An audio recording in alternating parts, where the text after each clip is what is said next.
Initiating moisture.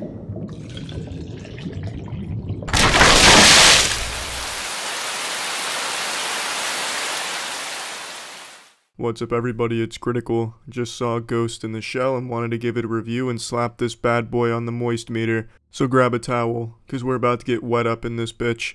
Now let me start off by saying I am quite familiar with the Ghost in the Shell series. I've seen the original movie, however I don't want to compare this new one to the original one.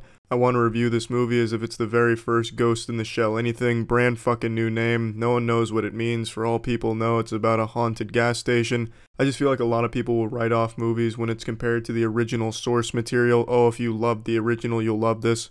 And a lot of people will be left wondering, well, if I'm not familiar with the original, am I gonna like it? Is it worth seeing? So don't worry, I'm here to get a boner and answer questions, and I've already gotten a boner. Let's go ahead and start with my favorite thing about this movie, which is the visuals. The entire city just looks fucking amazing. Everything in the movie is amazing. There's a lot of CGI, but a lot of practical effects, and practical effects just make movies fantastic in my opinion. It just raises the visuals to a level you can't achieve with just CGI, and Ghost in the Shell really blends them both beautifully. The characters looked cool as shit, especially the enhanced characters in this movie. They looked like the fucking feral offspring of a man and a Terminator at some points. There was a gang member in a club scene that had this weird iron jaw. He looked like Jimmy from Ed, Edd n Eddy, if Jimmy was really badass. I really can't gush enough about how spectacular everything looked, the environments, the characters, just all of it so incredibly pretty. Now let's talk about the performances from the actors.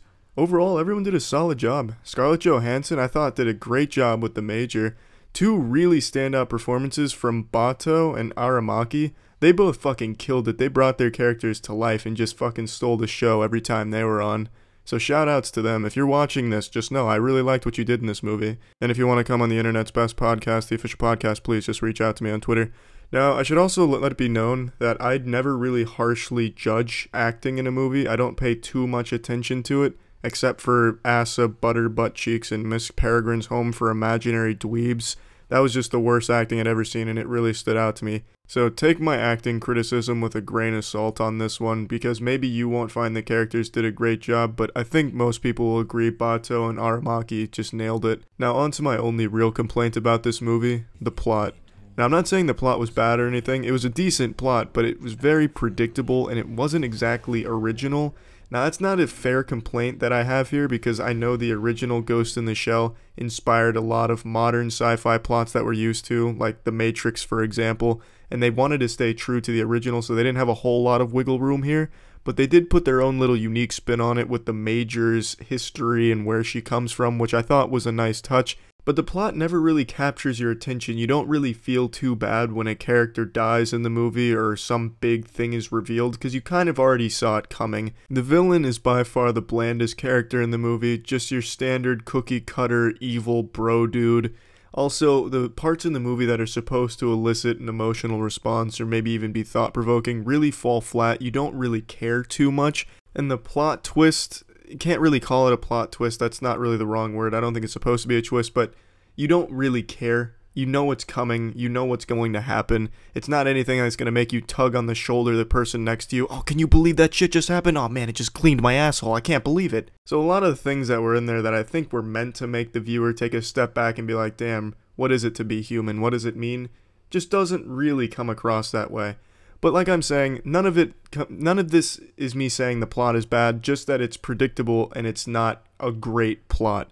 But the action scenes, the visuals, and the characters really do make up for it, except for the villain, because the villain's just kind of shit. I really didn't like the villain. Another great thing about this movie was the soundtrack, and just the sound in general. Everything just sounded fucking cool, especially the soundtrack. That's something that really stood out to me, and will probably stand out to most people. They nailed it there. Overall, I feel like the movie was definitely worth seeing. Even if you haven't seen the original, I think most people will find that it was enjoyable for them to watch. It's nothing that you're going to remember 5 to 10 years from now and reflect on, but it's definitely a good movie to just go entertain yourself for 2 hours or so. It's just a fun movie to watch. I'm going to go ahead and put this movie at about a 70% on the moist meter. It's definitely got some moisture in there, quite a lot of moisture, but it's not dripping wet or anything, but you will definitely enjoy your time with the movie. So yeah, that's it. Stay moist or dry hard. Initiating moisture.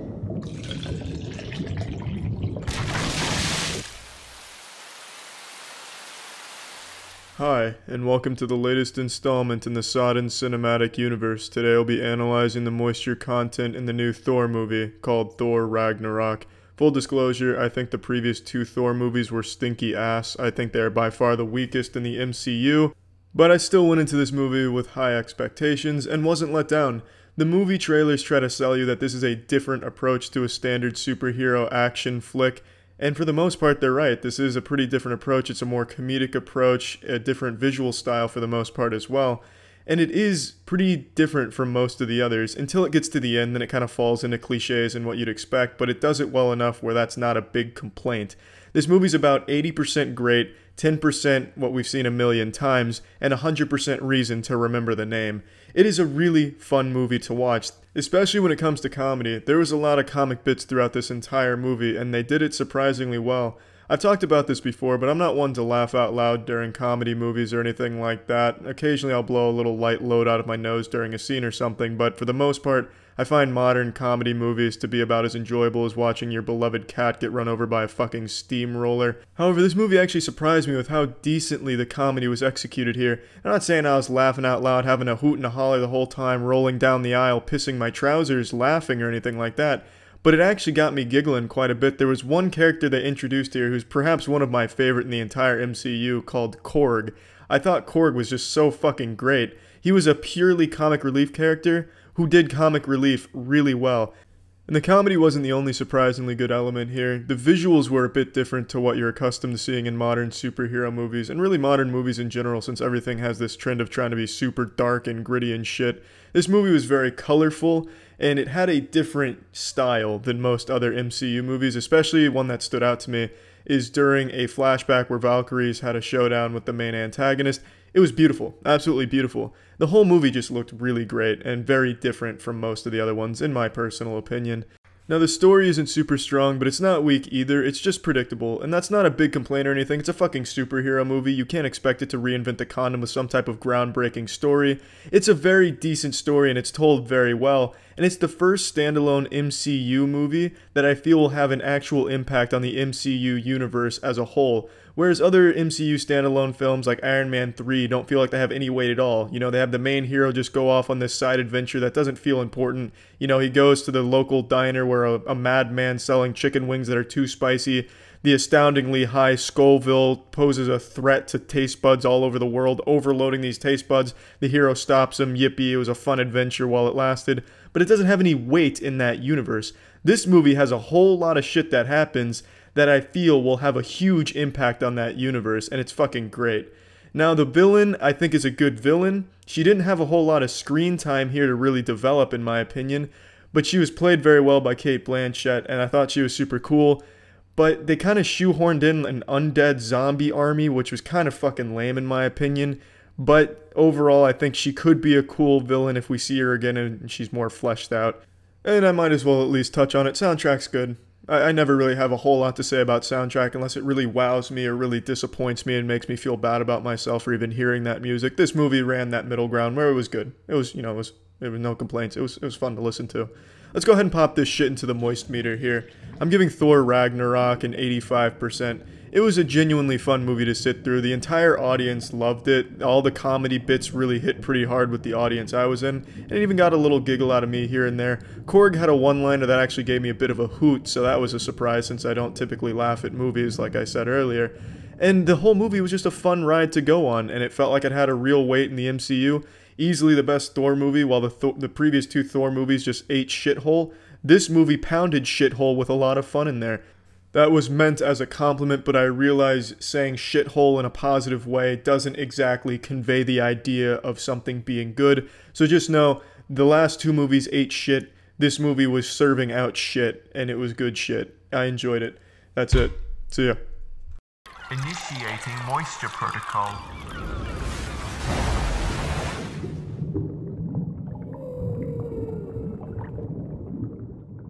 Hey ho, sup noobs, welcome to the Moist Meter, where we don't clan up. So I saw Ready Player One. Well, you know, let's just fucking get into it. Visuals were outstanding. It had a really, really well done visual component. It was really fun to watch when it was in the game. They had a really incredible racing scene, and it was more than one racing scene, but all on the same map, and it was really great. I really thought that was the strongest part of the movie, but man, this shit is almost as bad, and it's up to Wade and his group of friends to win instead, so that way they can make the Oasis better than ever. I'll give you an example of some dialogue. If it's talking about the Oasis, it has to have gamer lingo, newbie, noob, scrub. Oh, it's all here, and it's just so painful. So painful. And really, just apart from the vomit-inducing, diarrhea-eliciting dialogue that's in this movie, the plot is just full of plot holes. But I guess that doesn't really matter all that much, because the focal point of this movie is the Oasis, and that universe is spectacular. I loved the Oasis, everything about it. Everything about the Oasis was just fantastic. And it's just a shame that the whole movie gets weighed down by the reality that... Let's go ahead and plug this shit into the moist meter. I'm going to give this a 60%. It would have definitely been lower had the Oasis not been as perfect as it is. I love the Oasis. I truly did. And it's a shame that they couldn't bring the rest of the movie up to that level. And by the rest of the movie, I mean just when they threw the real life stuff in there. God damn, it just was really poorly fucking done. But yeah, I mean, it's still a very visually appealing movie. And I think it's still an overall above average movie, clearly, which is why I gave it a 60. And yeah, that's it. See ya. Initiating moisture.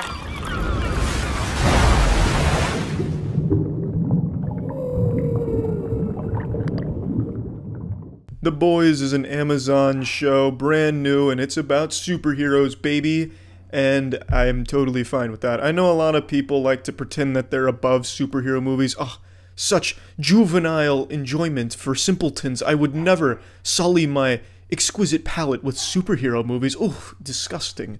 But then they still sneak out of the house late at night to go see the superhero movie to get their fix, scratching at their neck like a meth addict, because they're well-made movies, and superhero movies are good fun. Unless they're DC movies, then most of the time they're super shitty and you'd have more fun doing anything else. But aside from that, superhero movies are just generally enjoyable, and this show tries to take it in a different direction, albeit it's still not even like an original spin on the superhero genre.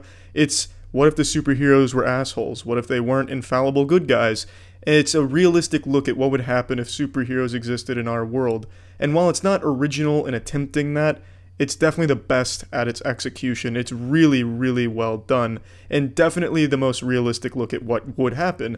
The superheroes are egotistical humans. They've been told their whole lives that they're gods and goddesses. It's highly marketed. They're backed by a mega corporation Vought. Every move they make is calculated. They're there to make money. They are celebrities, icons.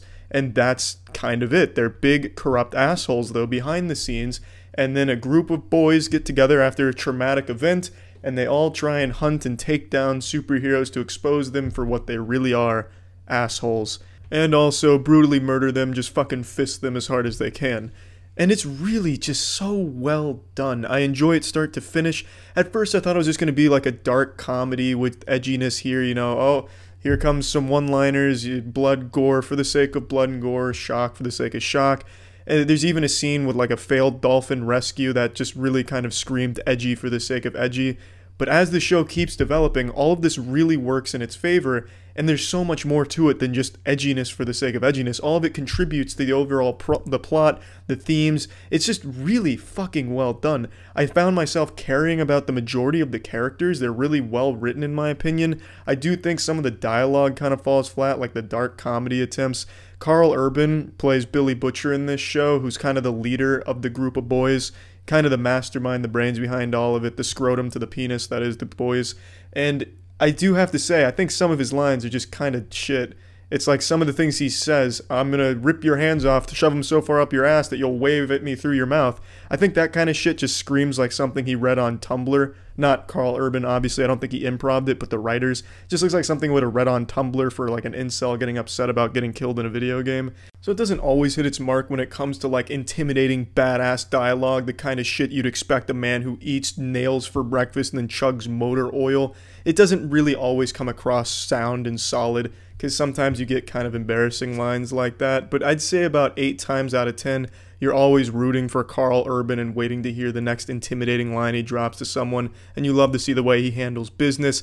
A lot of it does boil down to just Karl Urban being great as Billy Butcher. He fucking kills it in this role. Probably my favorite role I've seen him in since Dredd. Speaking of which, we need a Dredd 2. Karl, if you're watching this, keep lobbying hard for Dredd 2. I'm right behind you, man. I'll be sniffing your farts till the end of time to get Dredd 2 out there. If you haven't seen Dredd, check that shit out. Great movie. But anyway, back to The Boys.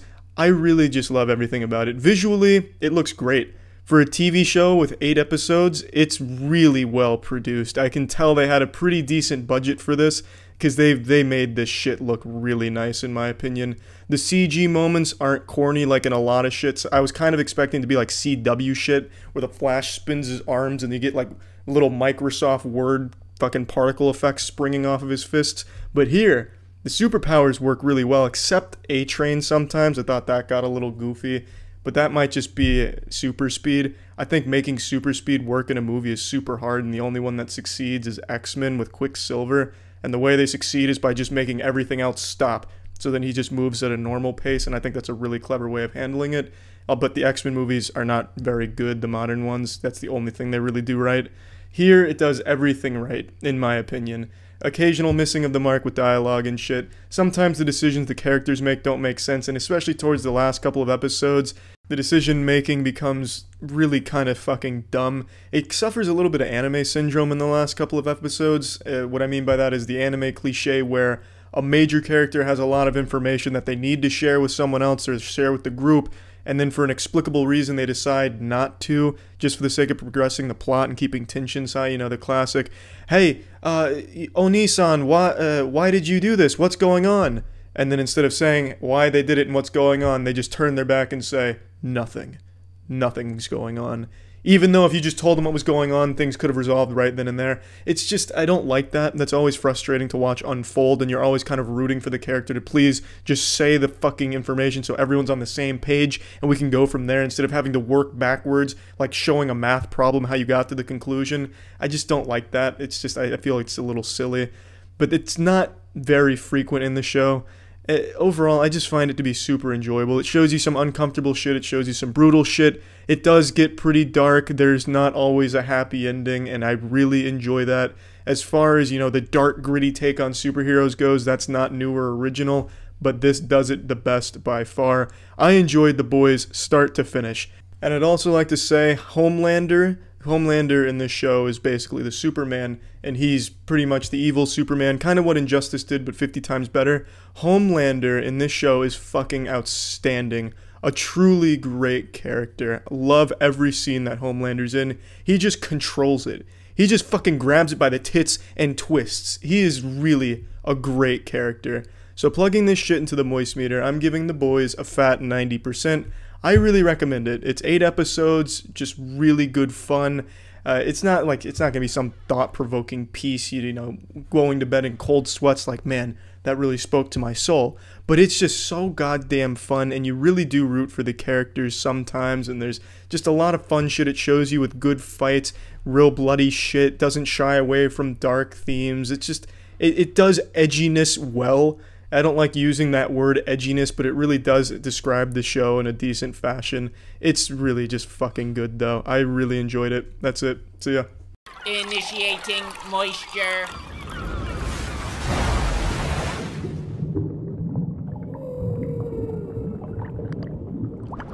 Hello, let's address the elephant in the room right away. I'm not at my place. I'm at Tiana's place, which is why there's that poster that says Oana means family next to me. I'm not a huge Lilo and Stitch fan. But anyway, I just finished The Mandalorian and I wanted to talk about it. It's 8 episodes and 6 of them are very good. Episodes 4 and 5 are the only 2 blemishes on this record. It's a really good show and I really enjoyed the characters, but man, I cannot get that fucking sensation, that taste of just raw asshole out of my mouth from the 4th and 5th episode. But I guess that's kind of what to be expected when there's always different directors coming in for different episodes. But it's not that big of a deal. It's 8 episodes, and the only problem I have is that 2 of them are shitty fillers, which is episodes 4 and 5. And I can't really call them fillers because they do play a role at the end of the series. It's just, it was jarring to go from 3 episodes that are just absolutely great to then these 2 stinkers in the middle, and then finish strong, which I guess is the best you can hope for. But with 8 episodes, you'd expect all 8 to be pretty full throttle, really giving their best face. and 2 of them don't do that. That's the only complaint I have. I want to get that out of the way right now. I wanted to get that complaint on the table and move on to everything I liked about it. Like most people, I liked Baby Yoda. I'm extremely surprised there's not Baby Yoda merchandise that was out for Christmas, like fucking plushies and toilet paper and condoms or anything, just to capitalize on that hysteria of Baby Yoda, because everyone fell in love with him, as did I and Jackson. It's just a really fun character that does some really cool Force things and like some goofy moments, and it's just super adorable and super cute. And I like that it's not a CGI Baby Yoda, it's a puppet, and I think that's really special. I always appreciate things like that, and I think that's why you can get so attached to him and just love him so much that you yourself could see yourself going to war to protect him. I also really like Pedro Pascal as the Mandalorian, the headlining Mandalorian. I think he does a great job. I do think the show in the beginning doesn't do a good job of showing you how powerful he is or how strong he is, because he gets his ass beat like 15 times in the first 5 episodes. At no point does he ever really show like, I am an elite warrior. He's constantly needing help from Baby Yoda. He couldn't even fight these fucking blurg, which are just inflated boomers from Left 4 Dead that walk on all 4. He couldn't fight them, so he needed help from a Deus Ex Machina who comes out of nowhere to save him, and then they become friends, and that character ends up being really important and really cool. But what I'm saying is, he didn't strike me immediately as, wow, this dude's fucking hardcore. He struck me as, wow, this dude's getting really lucky. And that doesn't change until about the 6th episode. There are great moments that he has where he, pops off and shit. But in the 6th episode is when he really shines, and you get to see what kind of incredible hunter he is. And that's when it really is at its strongest. The 6th, 7th, and 8th episode, I think, are the best in the entire series.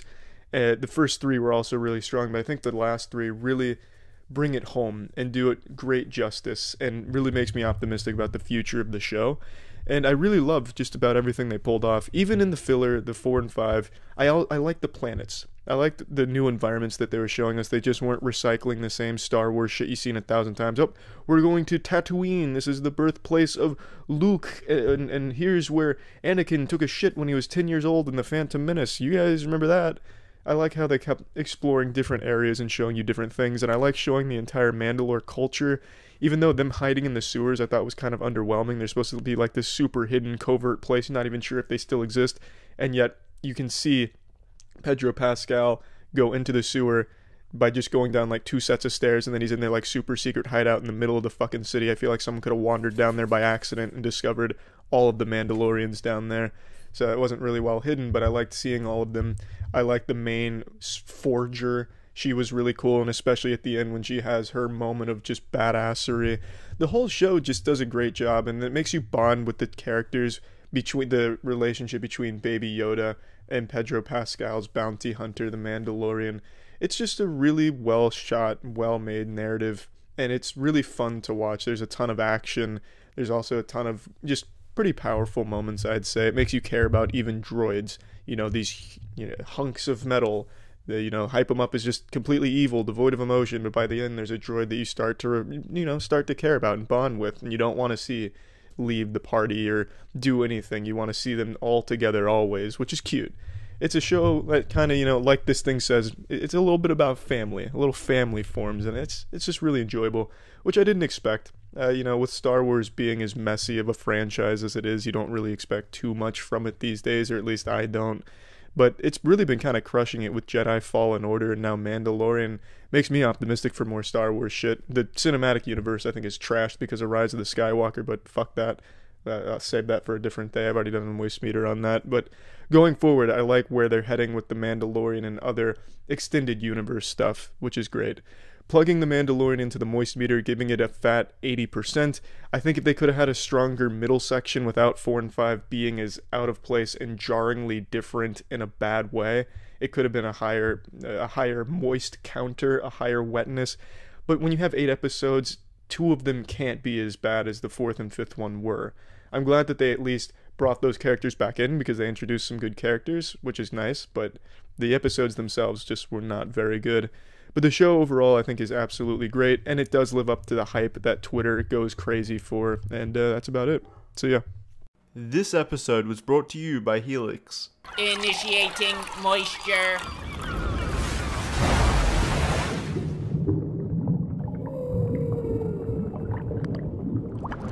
Welcome to the Moist Meter. Today we're taking a look at The Boys Season 2. Most of you know I fucking love the first season of The Boys. That shit absolutely slapped, so I was really excited for Season 2. And I have to say, it's not as strong as the first season, but it's still very good. Most of the characters are still really fucking great and well written, especially William Butcher. Butcher is still my favorite character in this show. I absolutely fucking love Karl Urban. Karl Urban is my favorite superhero. Like the real world Karl Urban, the actor, he's my favorite superhero. Hopefully we'll see Dredd 2 one day. Love you, Karl, if you're watching. And in Season 2, Butcher is still just as much of like this boogeyman badass who even superheroes come to fear and respect.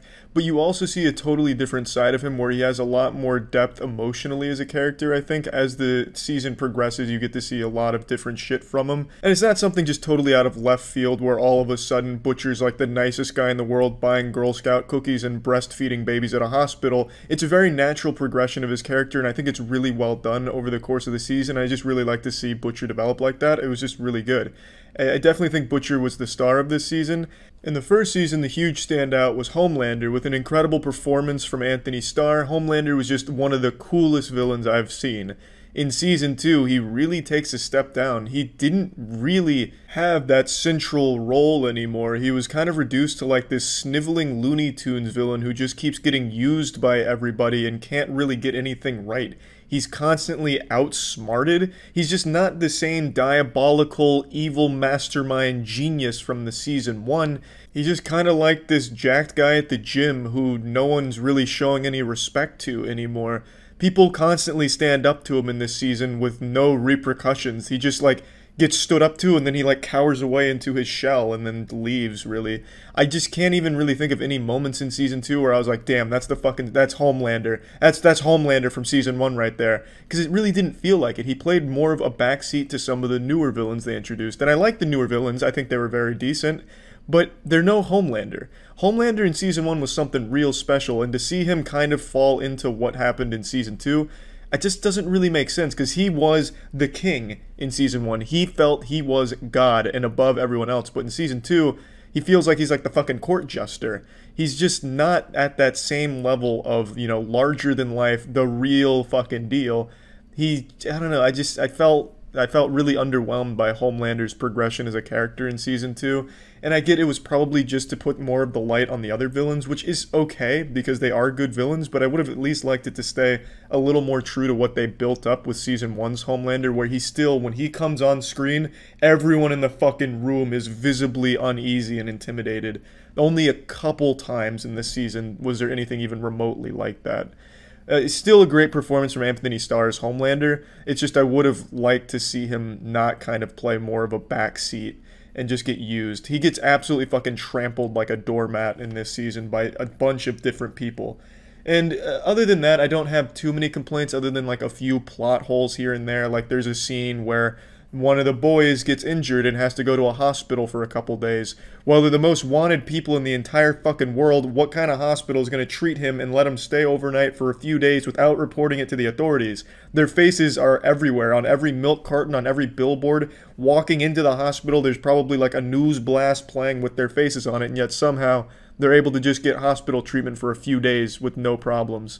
There's simple plot holes like that, which aren't the biggest deal. It's a bit nitpicky. But overall, it's still very good. I know I've kind of harped on the Homelander thing, and that's just more of me being a little disappointed with him kind of, you know, just playing that backseat role. But the season is still great. In fact, I really like a lot of the plot twist this season introduces and a lot of the new characters they bring into the fold, because it's keeping things constantly fresh, and you're seeing a big overarching universe with a lot of moving parts where, you know, Vought's not the only evil corporation out there. There's a lot of other, you know, very sketchy things going on behind the scenes with a lot of other people that aren't superheroes that are doing some real fucking wild shit. And of course, the gruesome gore is still intact in Season 2. Now there's a character that's blowing heads up, just popping heads like fucking balloons. There's another character that just closes their hand and someone just completely fucking combusts. So there's still a lot of gore and a lot of fight scenes and a lot of good action that you get to see in Season 2 that I think is executed pretty well. And the last two episodes I really thought were very strong, starting with the end of the second to last episode and then the finale. I think both of them set up a really interesting world going forward for Season 3, if there is a Season 3. it's just something I'm really looking forward to. I've really enjoyed the narrative a lot, and I find myself getting pretty invested in the universe and most of the characters. So yeah, I mean, overall, I definitely think The Boys Season 2 is still very strong, just not quite as strong as the first season in a few different areas. Anyway, plugging Season 2 of The Boys into the Moist Meter, I'm still going to give it a 90% because I do still think it's something extremely entertaining, but there are certain moments where you might roll your eyes at some of the things that develop over the course of the season, and there is some things like if you're already a fan of Homelander, you'd be like, well, why the fuck is Homelander all of a sudden afraid of his own shadow? You know, like it's fucking Homelander. But overall, it's still really fucking good. It seems more and more often people fail to understand the importance of a quality mattress, and that's why I'm here to talk about Helix mattresses. For a while I used to have a little morning back pain, and it wasn't until I started to really analyze the mattress that I started to get the sneaking suspicion that maybe the mattress just wasn't right for my back. As a 5'6" man, it's hard to find mattresses to fit that hulking body size. But then eventually I came across Helix mattresses, and I've only had Helix for like 2 weeks, and so far I've absolutely loved it. I haven't had that back pain in the morning, and I think one of the main reasons is because Helix has this little like quiz that you take to match a mattress to your unique body type and sleep preference, so you get like the perfect mattress for your needs.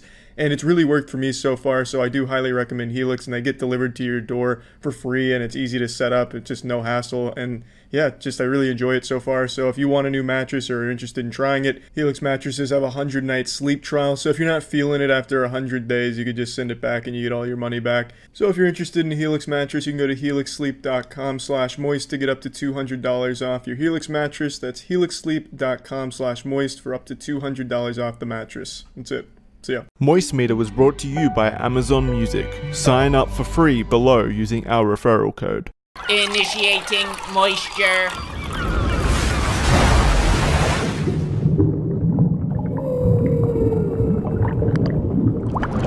In 2016, a plague swept through movie theaters. A movie so shitty that it nearly killed superheroes for anyone with good taste. And by killing superheroes, I mean killing DC superheroes. I'm talking about Suicide Squad. The first Suicide Squad, I think, is the worst superhero movie to come out in the last 15 years at least. So the new one had some big shoes to fill.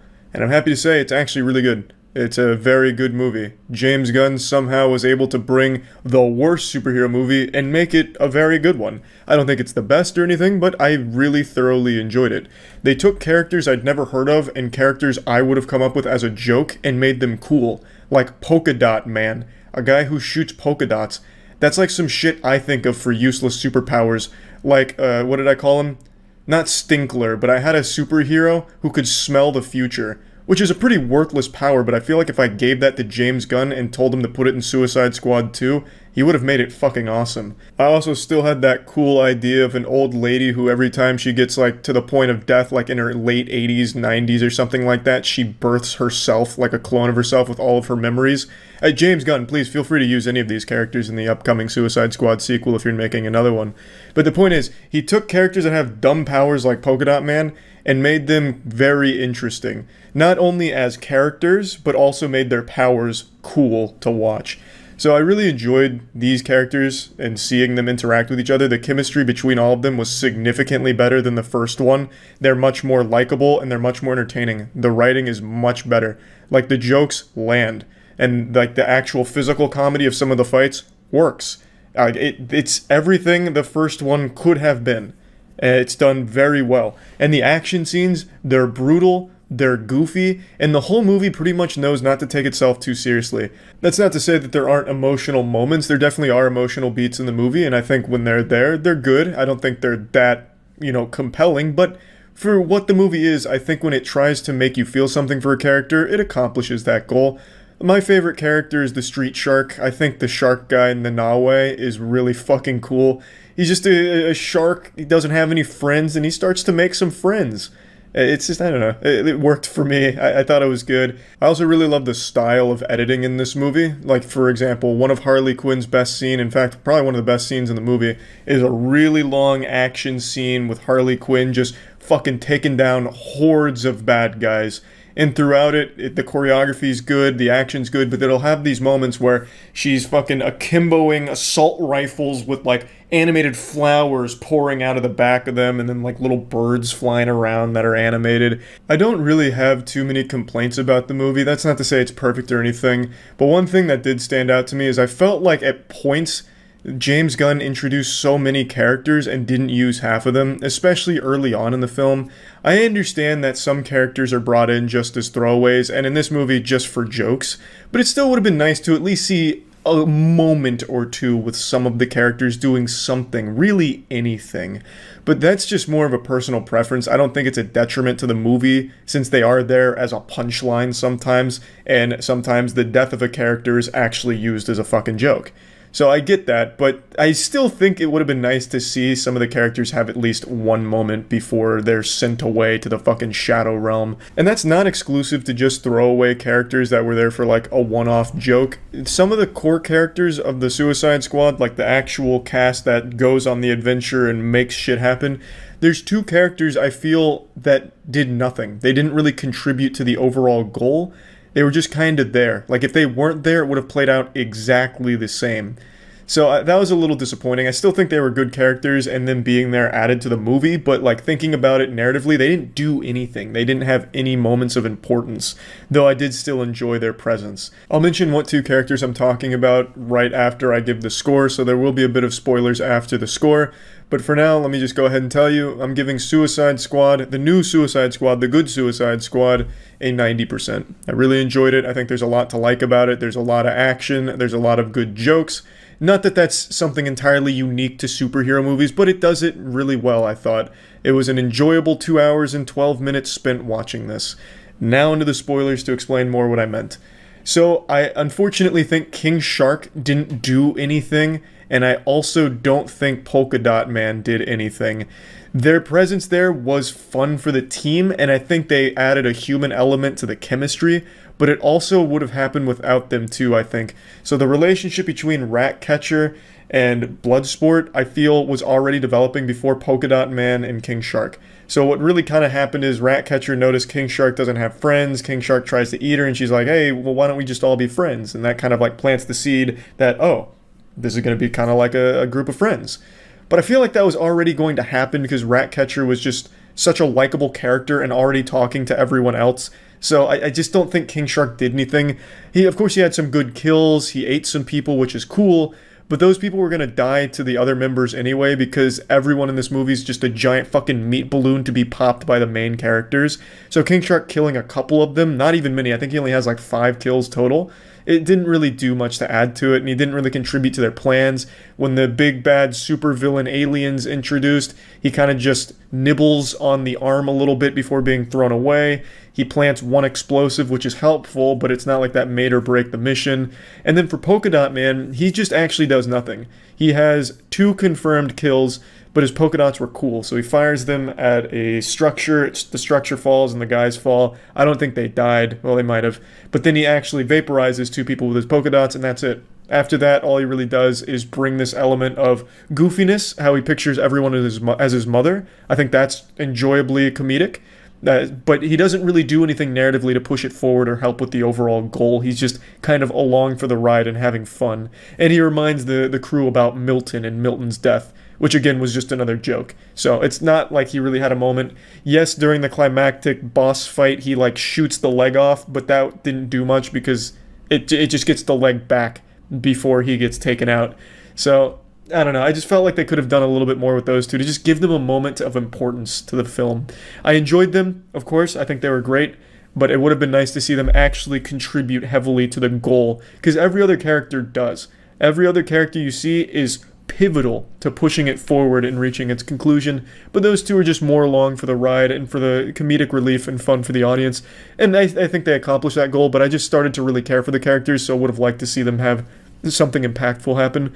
So that's really about it. It's a good movie. I recommend it. That's about it. See ya. Initiating moisture.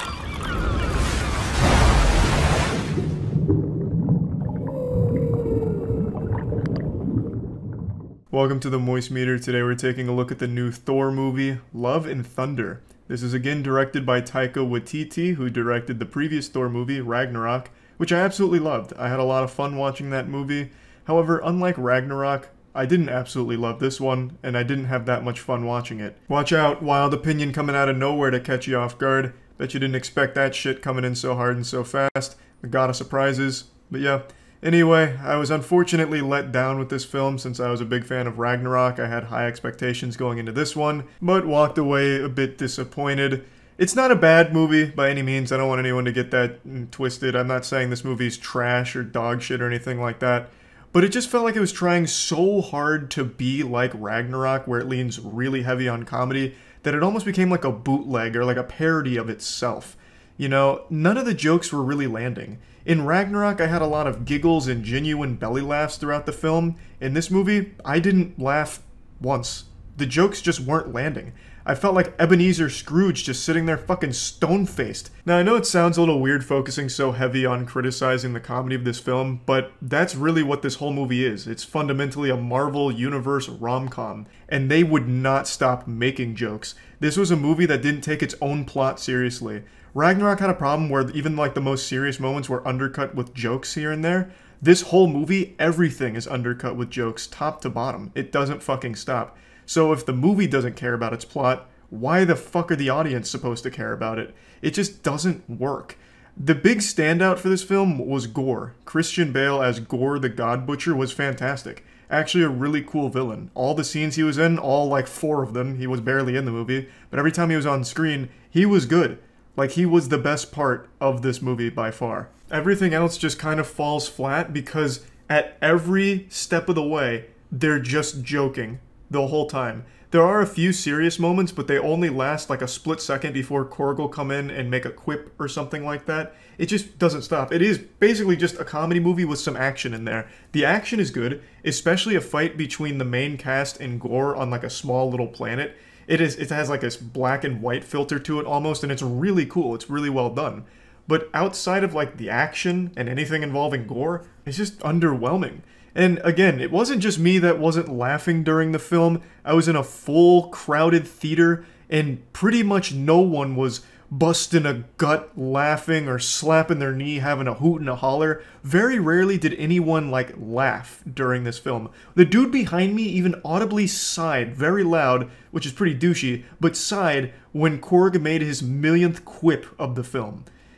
Korg was one of my favorite parts of Ragnarok. Every time he spoke, it was entertaining. In this movie, he's like a core character and never stops making jokes. He's like a fucking Reddit user trying to farm karma. And one of Jackson's friends even called this movie Reddit the Movie, and it's pretty accurate. Again, the focal point of this movie is its comedy, which is why I'm talking about it so much. That is the main meat and potatoes here, and it didn't do it very well. And especially not compared to how they did it in Ragnarok. But now moving on to like the actual narrative here, it's definitely not bad, but it's not great. It's not an amazing plot by any means, but it's certainly serviceable. But there are so many plot conveniences that it starts to take you out.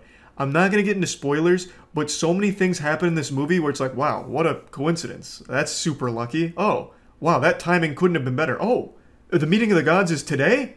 Oh, wow, okay, good. I guess that's just when we needed it. Like, there's just certain moments that feel like it's almost a Saturday morning cartoon level of, oh, that's convenient. Like, it doesn't feel earned half the time. Like, it's hard to talk about without spoilers, but one thing they can do in this film is they can be pretty much anywhere in the universe whenever they want to be, thanks to, of course, like the Bifrost. But even when they're not using the Bifrost, and there's some time where they don't have the Bifrost, when they don't have the Bifrost, they can still be anywhere in the universe exactly when they want to be. They can just instantly be there, even without the Bifrost for some reason, somehow. So there's never any, like, stakes when it comes to tracking down Gore once they know where he is. It's never, like, a tough journey to get there because they can just instantly appear there somehow, even when the Bifrost wasn't available. It's just, I don't know, there's a lot of moments here that just don't really work super well from a narrative perspective, but I like the overall plot.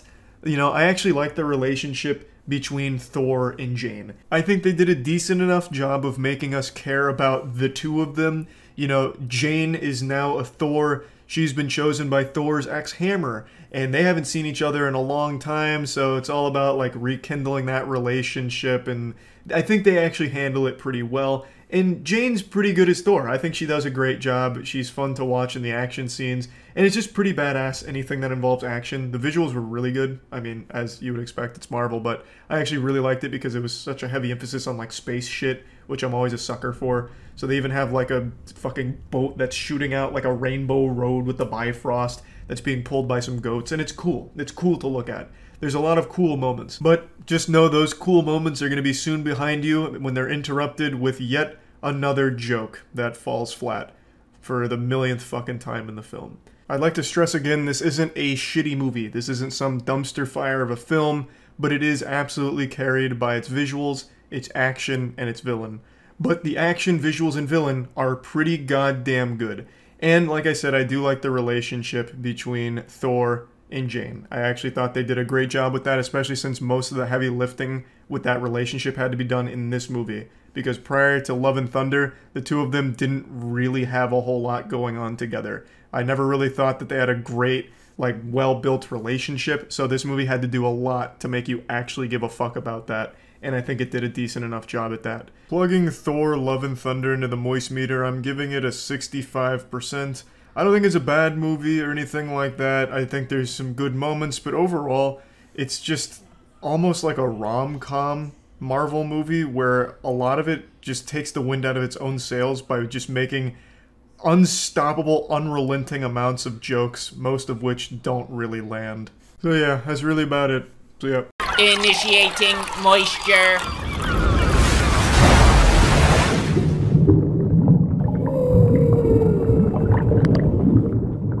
Welcome to the Moist Meter. Today we're taking a look at The Boys Season 3, and it's another banger. This show doesn't miss. Every season is getting better. Like, it's a show that started out amazing and has only gotten better. So right away, Season 3 kicks off with one of the wildest episodes in television history. This is a minor spoiler, I suppose, but it's all within the first 10 minutes of Episode 1. So they're hunting down a bad soup with the power to shrink, and he uses that power for sounding. If you don't know what sounding is, God bless your soul, I suppose. It's putting things into your dick hole. So he shrinks himself down to a very small level and then crawls inside of a guy's penis and gives him a urethra massage. But he had just snorted coke beforehand, and he sneezes and then expands back to normal size and splits him in half, instantly killing him, sending blood and guts flying all over the place. That shit was so wacky. I would have never expected I'd watch a show where someone's exploring a wiener as if it's like a cave in Indiana Jones or something. It was so unhinged, but it works really well in the show. Like, it was fun to watch. Like, the entire season went really hard. A lot happened, and I think every episode was great. The only one that was a bit underwhelming was, unfortunately, the finale, which I just watched. I know a lot of people were pretty disappointed with it, and I'll also admit I was a little let down. It's not bad by any means, but every episode this entire season kept ramping up and setting up huge stakes and huge things coming, and then the finale kind of under-delivers on a lot of it, but it puts a lot of pieces in place for next season that I think is going to be outstanding. So I really like where it leaves off, though the final fights as well as some of the later moments just didn't have that same oomph you would expect. And there wasn't even a single time where they went back inside of a cock, which was a little upsetting. Like, you know, they really struck gold in Episode 1. Now let's break it down a little bit. I'm, again, going to avoid as many spoilers as possible. This season introduces a new villain, so it's not just Homelander now. They bring Soldier Boy back into the fold, who was basically the original Homelander. He was the face of Vought, and just like the most popular and the strongest superhero in the world, and everyone thought he was dead. However, he's not. He was captured and tortured by the Russians, and the boys inadvertently release him again, so he becomes the main big bad, and it's really good. Soldier Boy is a super interesting character. He's not like as good of a villain as Homelander by any means, because Anthony Starr is one of the most talented actors I've ever seen. Anthony Starr as Homelander is probably the best villain I've ever watched on screen, and I don't say that lightly. But I now cannot even look at Anthony Starr without seeing Homelander. I watched a fucking interview with him in the cast one time, and I just saw Homelander. I thought at any moment he'd turn around and take someone's eyes out of their skull or something if he didn't like one of their jokes.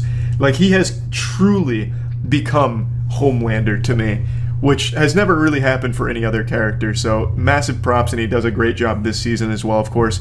In this season, Homelander's more than just like this over-the-top evil villain. They actually show a lot of human sides here, even more so than previous seasons. They really like do a lot of like heavy lifting to make you almost feel for him and question whether or not like his real motive. Because before all this, you'd be like, yeah, he's pretending to be nice or pretending to be on someone's side, but he's actually going to do something evil. Whereas here it's like, well, no, he might actually care about Ryan, or he might actually value Black Noir as a teammate and a friend.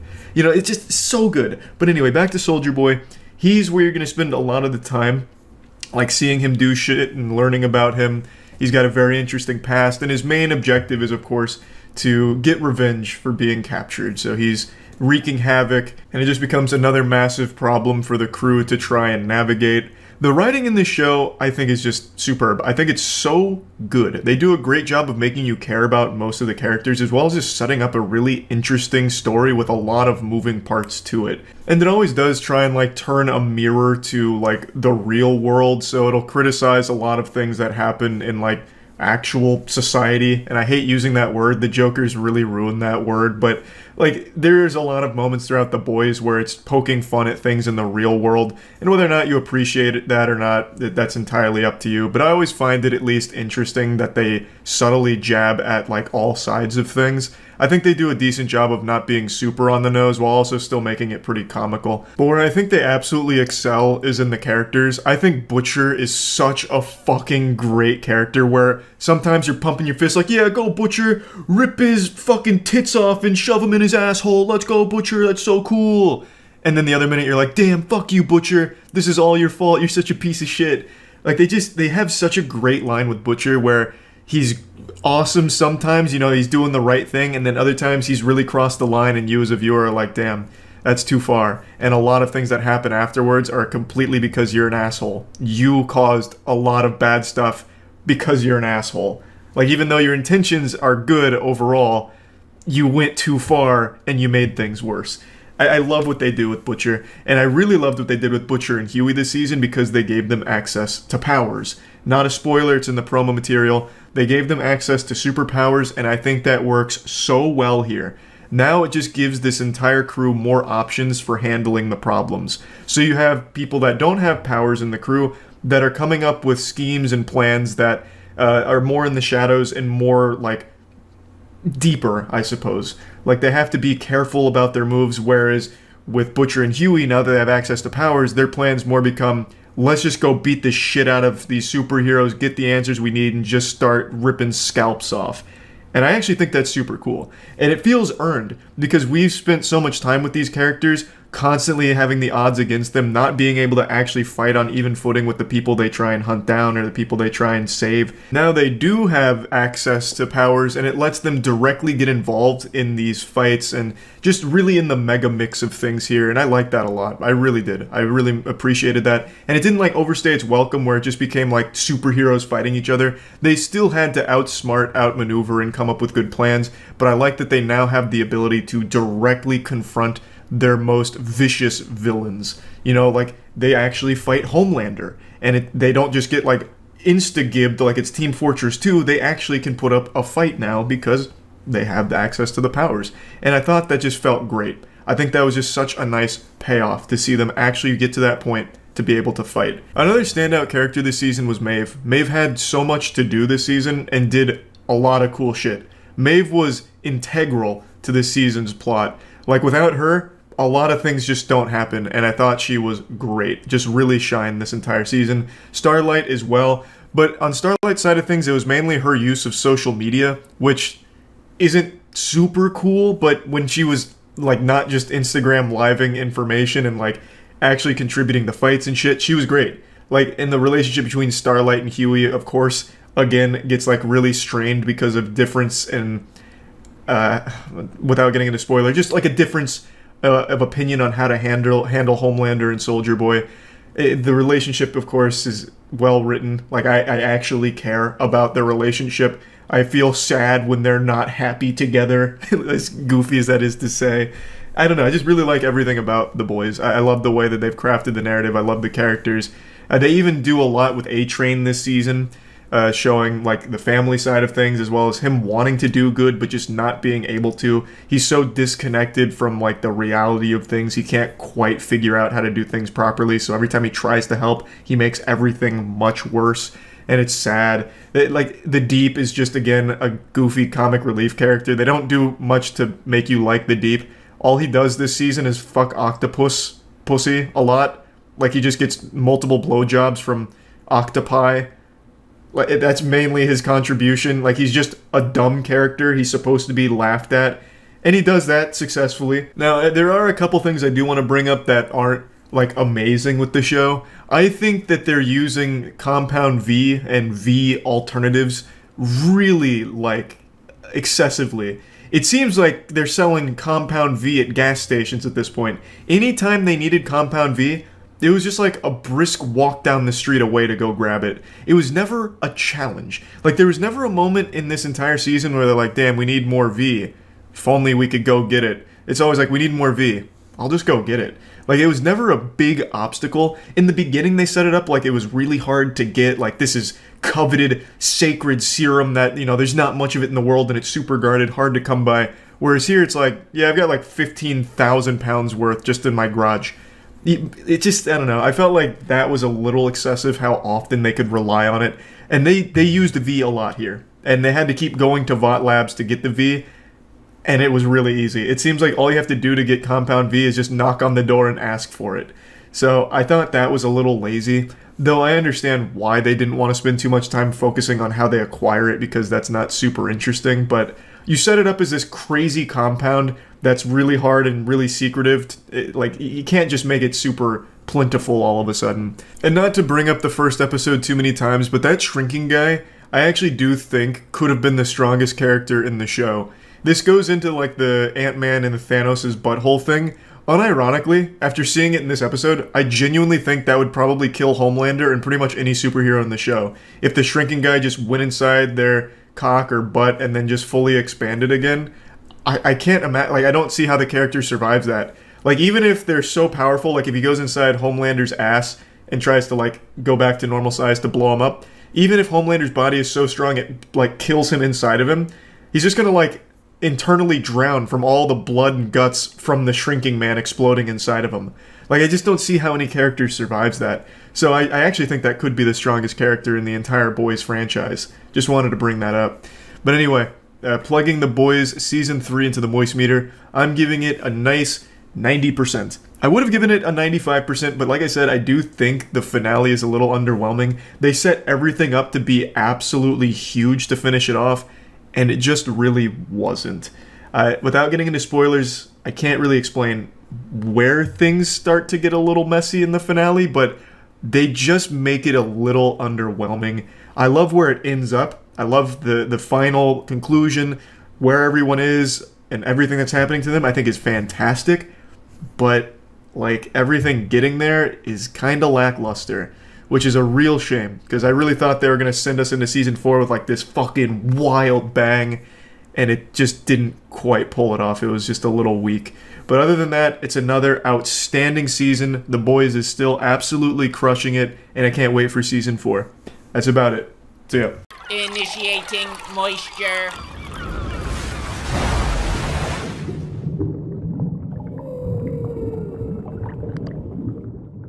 Break out the popcorn and get ready to change your diaper. It's Moist Meter time, and we're looking at House of the Dragon. This follows the remarkable disappointment of Game of Thrones Season 8, the most disastrous season ever broadcast of any show ever created. It single-handedly killed the cultural relevancy of Game of Thrones, which for about 7 years was the most popular show ever broadcast. And now no one talks about it, no one remembers it fondly because of how awful Season 8 was. And this show couldn't have been worse than Season 8 under any circumstances.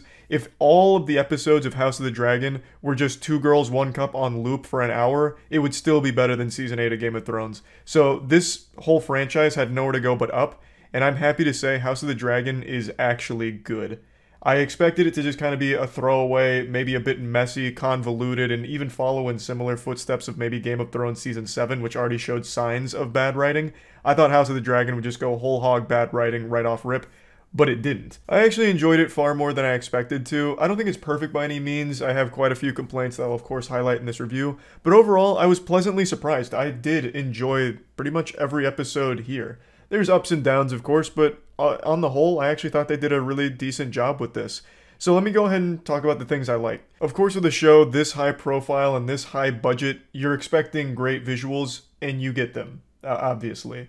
Apart from a couple of moments on Dragonback where I was like, damn, I can't see anything but CGI here. It looks a little goofy. But that only happens like twice throughout the entire show, with like a couple of silly scenes that kind of stood out. But overall, the visuals are absolutely amazing, and I actually think they look better than Rings of Power, which was a $1 billion show. I think the visuals in House of the Dragon were actually at times better than Rings of Power. So, I take that for what you will. I just really thought they did a great job world building in a world we're already somewhat familiar with. It's in the universe that we all know if you've watched Game of Thrones or read the books, but it still felt like unfamiliar. I didn't know exactly how things would play out. These are characters I don't know, but it's bloodlines that I'm familiar with. So for me, this didn't fall flat like some other prequels do, where you know where things ultimately end up, so the journey there is kind of meaningless since you already know the conclusion. Here, I don't know where it's going or where it's going to stop or where it's leading, because it takes place so far before Game of Thrones that I'm just in uncharted waters here. It's exploring a very interesting past, and I think they've done a great job with setting all of that up and getting all of the pieces in place. Now, it is pretty slow-paced. I think most people know that. The show is a bit of a slow burn at times. There's not a ton of, full throttle action with, skulls flying all over the place, people's eyes being popped out of their socket, ripping guts out of buttholes or anything crazy like that. There are, of course, those moments. They're used sparingly throughout the season. But when they're there, I think they hit pretty hard, and I think they really elevate the tension and the stakes of the show. So I really appreciate pretty much every direction they went here, except for one.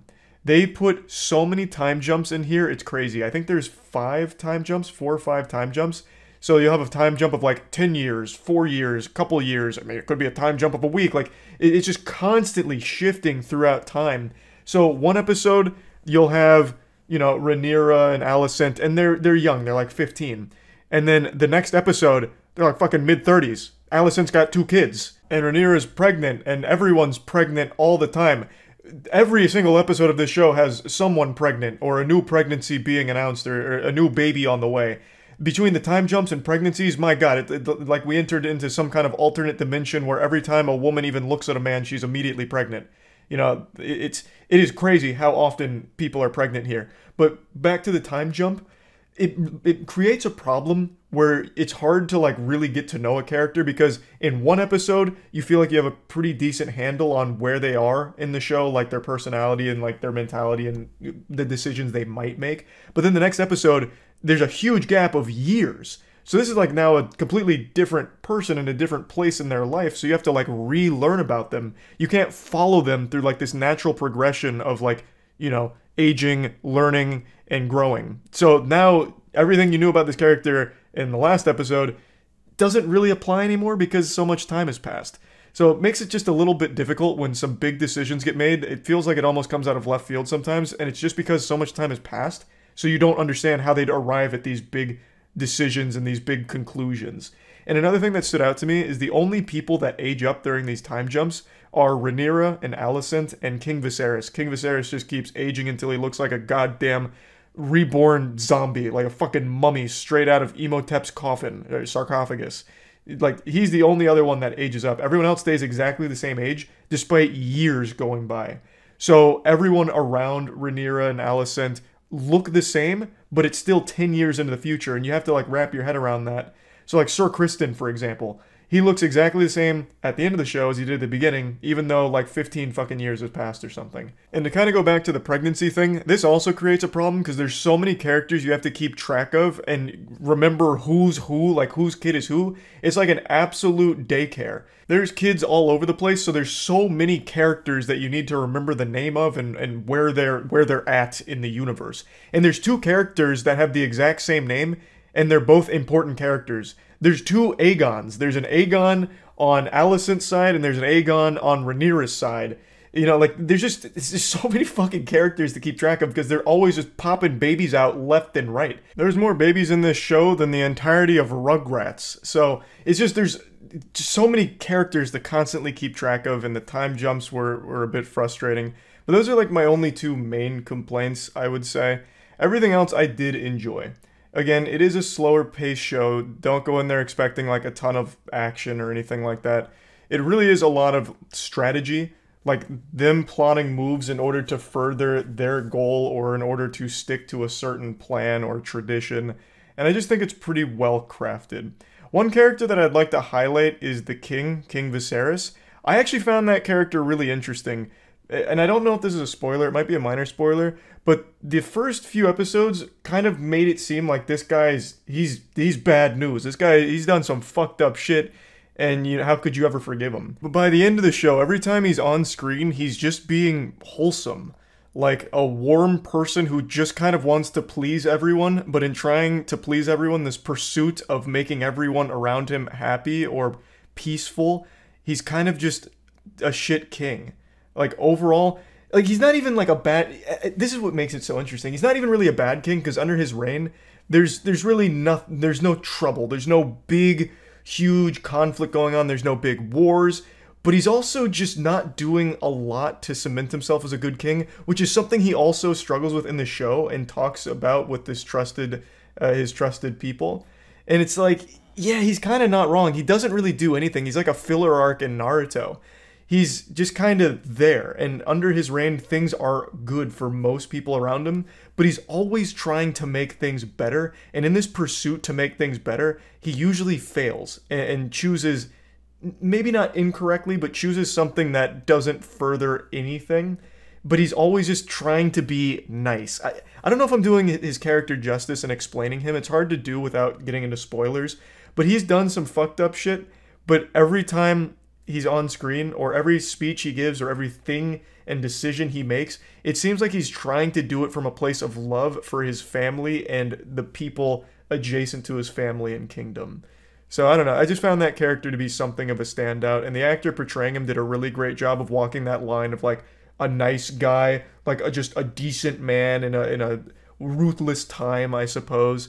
But yeah, I just thought that was a cool character. And Daemon as well. I think Daemon is the other side of King Viserys. It's his brother. And I think Daemon is another extremely interesting character because you're never quite sure where exactly his head's at and what he's trying to do and accomplish for himself. So, I don't know. I just really did enjoy the season overall, even though there were times I felt it to be quite lackluster. And I chalk a lot of that up to the time jumping and having to like restart learning about characters and their positions from episode to episode. Even though it wasn't that big of a deal, you did still have to spend like an additional 15-20 minutes getting reacquainted with what's going on now since so much time's passed, and that was a bit of a headache. So, not perfect by any means, but I did think they did a good job and a lot better than I was expecting. It makes me excited for season 2. So, you know, plugging House of the Dragon into the moist meter, I'm going to give it a nice clean 80%, and I'm really optimistic for season 2 of this. According to HBO, from what I've read, don't know if this is a real report, so take it with a grain of salt, this was their slowest season they'll ever do because it's all about setting up the future and where it goes from here, which is, you know, based on how this wrapped up, it's going to be fucking all-out chaos. So I'm excited to see how they tackle that, and yeah, that's about it. So yeah. This episode of Moist Meter brought to you by Godslap. Issue 3 is out right now at godslapbook.com. You can find links below in the description. Go check it out. Initiating moisture.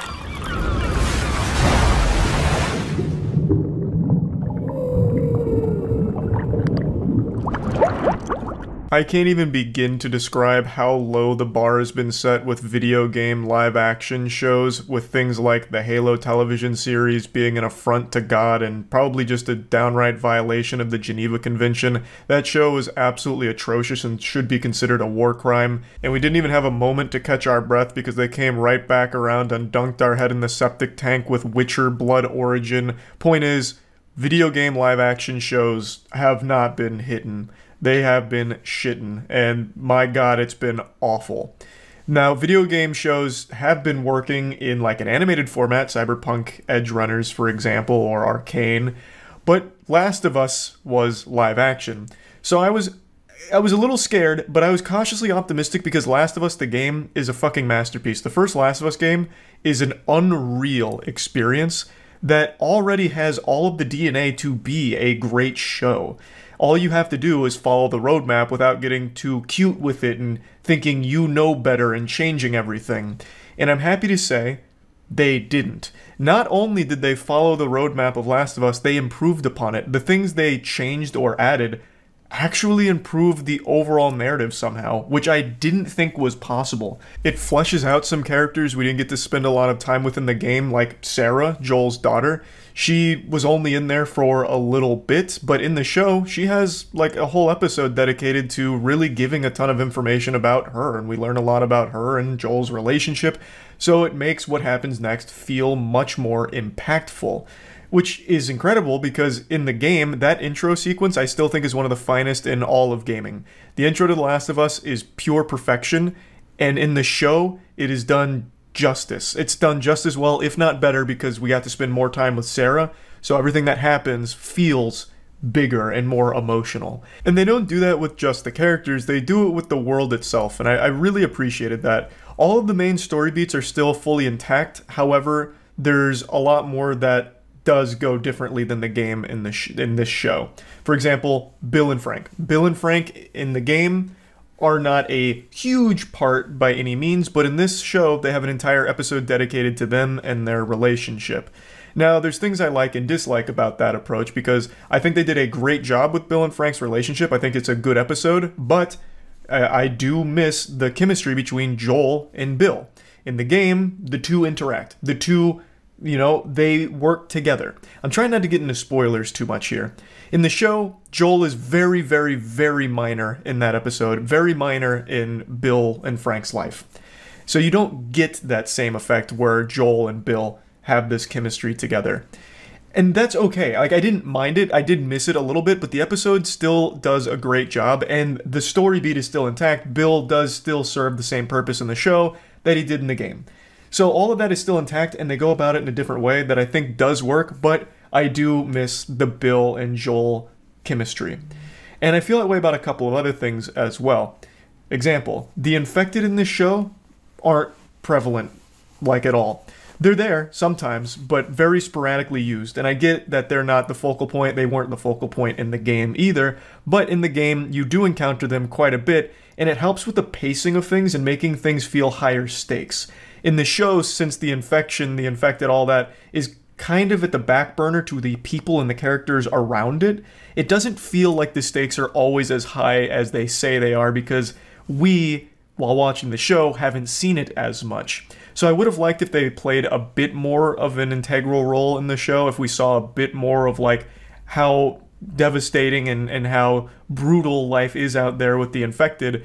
But it's not that big of a deal. That's not a huge complaint of mine. It's just something I wanted to point out. I really don't have major complaints about the show in general. I liked it a lot. I think everything they did here worked. I think Pedro Pascal as Joel was an amazing choice. I think Bella Ramsey as Ellie was amazing. Like, all of the characters did a great job, and I can't believe the tactic of don't play the games before playing the roles worked out, because I hate that shit. I don't see the point in telling your talent to not play the source material. I still don't get that at all. Like, you don't have to be impersonating the characters. You don't have to be fucking cosplaying as them or whatever. Like, you don't have to be a caricature of it. But it should at least be good to have that knowledge of how their role was played in the source material. But I digress. They told them not to play the games, and it still worked. The portrayal of Joel and Ellie in the show was very faithful to how they were portrayed in the game. Like, it was just really well done. And I also liked the new characters they introduced. They did introduce new characters that I thought would absolutely just be a stupid idea, but they made it work. And those new characters added a lot of elements to the development of both Joel and Ellie, or the world around them. Like, everything they did here was a good call for the most part. I don't have anything that I can point to and be like, that sucked. But there is one thing I can point to and say, I wanted more.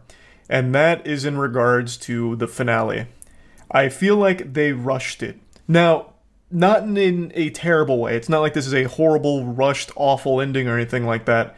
But I feel like they wanted to get through it pretty quickly when I think it would have benefited from maybe an extra episode. Like, if they had one more episode to really drive in the nail with everything that happens at the hospital and everything leading up to the hospital, it would have hit much harder. They kind of speed ran that and made Joel the fucking Terminator. They made him the goddamn Punisher out there. He was nearly immortal, like John Wick going through there, dispatching everything, and it didn't have that big buildup. This is a spoiler, but you know how it goes in the game, right? Like, you know Joel eventually takes Ellie back because to get the cure, they would have had to kill Ellie. And he had already lost his daughter. He wasn't going to lose Ellie, the closest thing he's had to a daughter since. So he snaps, he kills all the Fireflies, he takes Ellie back. All of that happens in the space of like 15 minutes at the end of this show. That entire sequence is like 15 minutes in the show. If they had dedicated a whole episode to building up to that and building to that and even exploring in the hospital beforehand, I think it would have really benefited from that, because I think there was a lot more they could have done there as opposed to just speed run how that plays out. Now, I get in the game that it also happens quick. I do understand that, especially since you are the player character and this is your moment, like you just go fucking hog wild, you kill like 1,000 fucking people, it's all gruesome, it's all bloody, and it is here too. It's gruesome, merciless, bloody, all of that you expect, very faithful. But this was a good opportunity to do more with it as well and deliver more in this moment. At least that's what I would have liked to see, but I'm not disappointed either. Like, I can't say that I think it's bad, because it's far from it. It's not bad. I guess I just really wanted more from it, because I thought there would be. Like, they have whole episodes dedicated to flashbacks, right? Like, they have a whole flashback episode for Ellie and her best friend and how she ended up getting bit. I think this was a really good opportunity to give a whole episode dedicated to the most important turning point for The Last of Us, with Joel and Ellie here in the hospital. So that's just like the one thing that I'd like to point out as another thing that I think would have really helped overall elevate the show. But it's also not bad in its current state by any means with the ending or how all of that's tackled. It's still extremely good. The Last of Us is an amazing game, and I'm happy to say The Last of Us show is an amazing show. Plugging this into the moist meter, I'm giving The Last of Us show a 90%. I think they did an extraordinary job with it. They absolutely fucking crushed it. So I'm very happy to see that it was done well. And yeah, as most of you know, we started our own comic book series called Godslap. Everyone who's read Godslap so far has unanimously agreed that it's the best comic ever produced, and Godslap is well on its way to becoming the biggest name in all of comics, overthrowing Marvel within the next 5 years, according to recent scientific projections that I'm pulling out of my ass. It's a passion project created by myself, Jackson, Danny, and Matt, and we brought in an industry veteran named Aubrey Sitterson to help write it with us, and we're extremely proud of what we've created. Issue 1 and 2 are already out, and Issue 3 came out today, as of right now. Issue 3 is available at godslapbook.com, and per usual, this is the standard cover, but we also have 2 limited edition variants, which will only exist until they're sold out, and they'll never be reprinted. So they're available at godslapbook.com. The Moist Meter is a proud partner of our comic book series Godslap and Plague Seeker. Both are available at badegg.co, link in the description. Welcome to the Moist Meter. Today we're taking a look at the new Transformers film. When it comes to live-action Transformers movies, you never know what to expect here. You could get a super stinker, or you could get a good film. There's no telling. It's been really up and down with the quality of the live-action films, and I didn't know where this one would rank on the tier list here, but I was somewhat hopeful because I loved Beast Wars growing up. I not only religiously watched the Beast Wars show, but I even played the games, the old PlayStation 1 games where it was like a battle arena. I loved it. I collected the action figures. I, in fact, still have them in my garage somewhere, and still remember the shame of having to ask my parents how to make the owl transform into the robot itself, because for some reason, the fucking owl Maximal had this... I don't know if it was just me being a stupid, smooth-brained, milk-drinking toddler idiot who couldn't figure it out, or if there was a legitimate malfunction with the product, but for some reason, the owl's chest would never alter, and that's where the robot's head was. So I could never actually turn it into anything more than like some kind of disgruntled owl. And it always made me mad. And I still have that somewhere in the garage. But point is, I love the Beast Wars. So I wanted this movie to be good. And I'm pleased to say that it's not bad. I wouldn't say that it's great, but it's certainly not bad. I enjoyed it far more than many other Transformers live-action films. And of course, I'm only talking live-action. I still think the animated Transformers films bang a bit harder than most of the live-action, but I do think this movie was good. So let's talk about it. Let's dive in here. As is expected with a Transformers film, there's going to be a huge emphasis on humans. And historically, that could go wrong, and has gone wrong many times for the franchise, but I will say I think they did a great job with the human storyline here. It wasn't boring, and they actually did give the humans more to do than just tedious chores, where a lot of other Transformers movies, the only thing humans were capable of were just like really low-level things to help contribute barely. Since they can't fucking fight the robots there, they're not going to get up there and start slapping a robot around. But in this film, they actually do give the humans more to do in terms of fighting. So I'm trying not to get into spoilers, but they do have moments where the humans actually do fight, which I thought was very fun. And I think the main character, Noah, stands out and did a really great job. I think they did a great job with that character. I will say, though, that I would have liked if... It's hard to talk about it without getting into spoilers. I would have liked if at the end they didn't just throw so many plot conveniences all at once just for the sake of giving humans a little more to do. Because at the very end, they just start pulling shit out of their ass, and it's like, this really horrible thing's about to happen, but luckily there's a code that a human being can type in, so one of the humans can go type in that code and save the day, basically, if you're ready, and, you know, if you're brave enough to do so. So, I thought it got a little silly at the end with giving them these very convenient problems to solve that really only humans can, because they're small things like typing on a space keyboard, but, you know, it's not the biggest deal in the world, I suppose. I am, however, a little disappointed that the Maximals don't have more screen time, because the film is called Rise of the Beasts. You would think that they were kind of the main draw here, but they're kind of sidelined in this movie. You spend most of the time with the humans and with the Autobots, and a little bit with Optimus Primal, who's the best Maximal, admittedly. But you don't see pretty much any of the other Maximals except Air-Razor, who has quite a bit to offer to the plot in the film. But you don't ever see Cheetor do anything until the very end. He also only has like maybe 2 lines in the movie. Rhinox, I'm pretty sure, doesn't say a single word. He has less lines than I did in The Hunger Games Mockingjay Part 1. I don't know what happened with Rhinox. Maybe they just didn't feel like hiring someone to do voice acting, or they didn't feel like writing words for him. I have no fucking clue, but I'm pretty sure Rhinox doesn't say shit. He's just there for the final fight with the other Maximals. Like, it's just a little sad that since the film is called Rise of the Beasts, you would expect them to play a big role here, but they legitimately don't even do anything or even come into play until the very end of the film, which kind of sucks. But I will say they did a good job with the Autobots. I enjoyed watching a different kind of Optimus Prime, one who's kind of a douchebag. Like, that was interesting. I don't think they've ever made Optimus Prime just a straight-up asshole in any of the films that I can recall. Well, that's not true. He kind of, like, murdered a guy in cold blood once. But other than that, this guy... Optimus Prime in this film was going through, like, an edgy phase, right? You know, he's out there listening to some post-hardcore music, and he's like, you know, it's all my fault. I've done everything wrong. And fuck the humans. They're puny and weak, and they make me sick. Like, that was kind of cool. I haven't seen that side of Optimus Prime before, and he has a whole arc that, you know, ends up pretty cool at the very end, bonding with humans eventually. I also think Pete Davidson as Mirage was a really good fit. Like, he did a good job with that character. The character of Mirage walks a fine line between being charming and being extremely annoying, and Pete Davidson fucking tap danced on that line right there, and it worked. I really think I have no complaints about anything the Autobots did or any of the Autobots in the film. They were just all around solid. And the action was great. The action was very fun. It's always fun to watch giant robots fighting. But in this film, I think they really nailed the action. A lot of times it looks like fucking 3 soda cans colliding against each other during a Transformers fight. Here, I think they did a good job of making all of the action clear. Especially in the final climactic fight, there's a lot of really cool moments that had the audience clapping.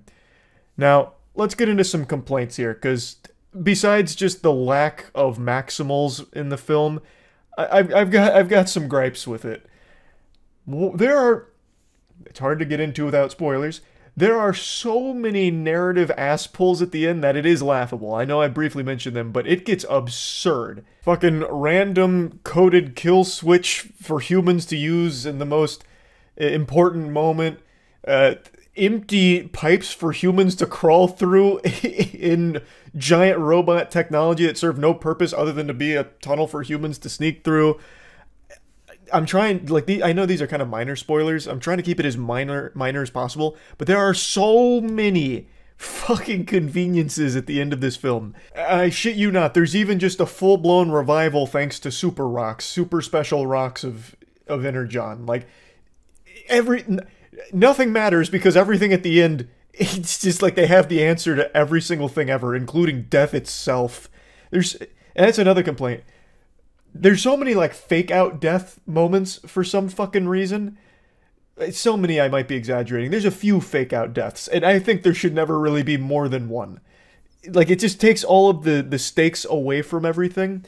You have these turbo bad guys, super evil villains, you know, they're fucking powered by dark matter and a bad attitude.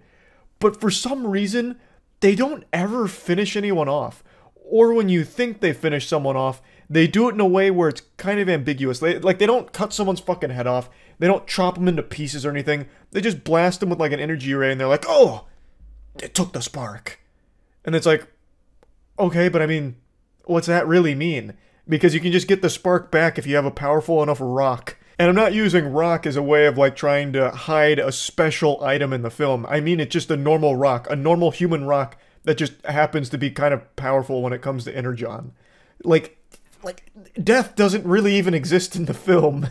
It's just kind of silly. And I also really hate the bad guy they introduce here. Not the super bad guy, but the super bad guy's bad guy, the right hand, Scourge.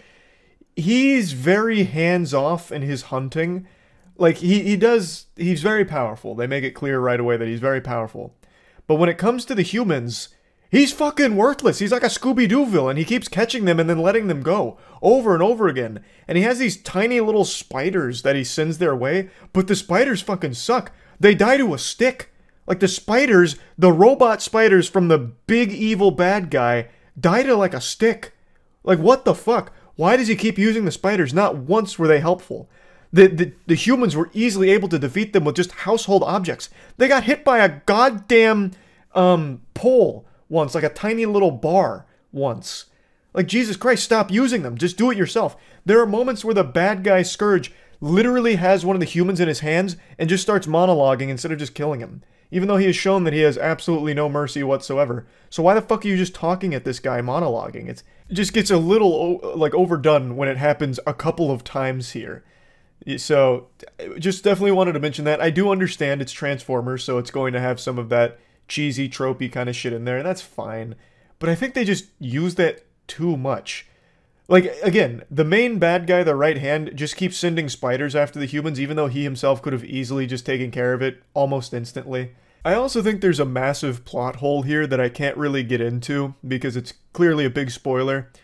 But I think that the motivation for something the Maximals did, or rather didn't do, is nonsensical, and it would have completely thwarted the entire plot of the film. It would have stopped everything bad from happening before it was ever even a problem.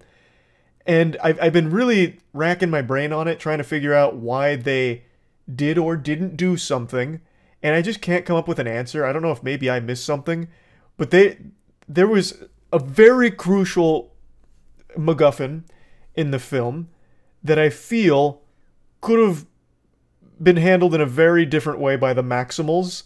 And I'll just leave it at that. I think if you've seen the film, you're probably knowing what I'm getting at here. But yeah, I'm getting real deep into it. Overall, I liked the movie.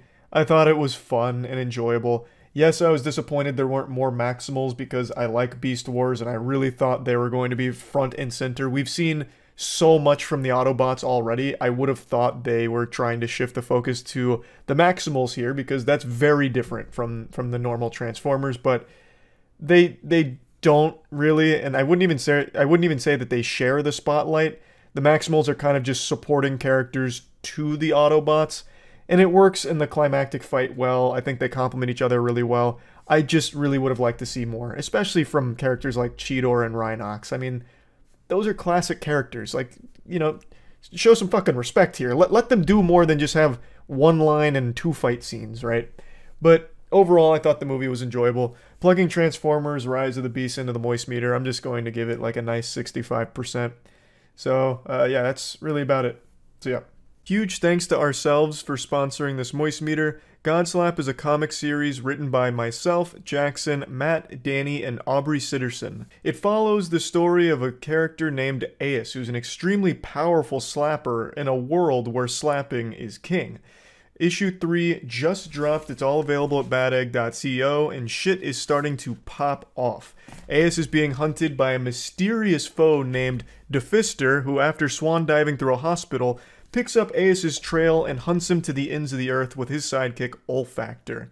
And also, our newest comic series, Plague Seeker, just came out. Issue 0 is available at badegg.co. It's written entirely by myself and edited by Jackson. It's set in a world 1,000 years after an apocalyptic event known as the Calamity. An asteroid hits Earth, and it brought with it mutations that changed all of its inhabitants. Now the world is infested with things called plagues, and atop the food chain sits 8 great plagues that control the entire world, and only one man stands against them, the Plague Seeker, who has an insatiable appetite to devour those 8 great plagues. So all of this is available at badegg.co, so please check it out. So yeah.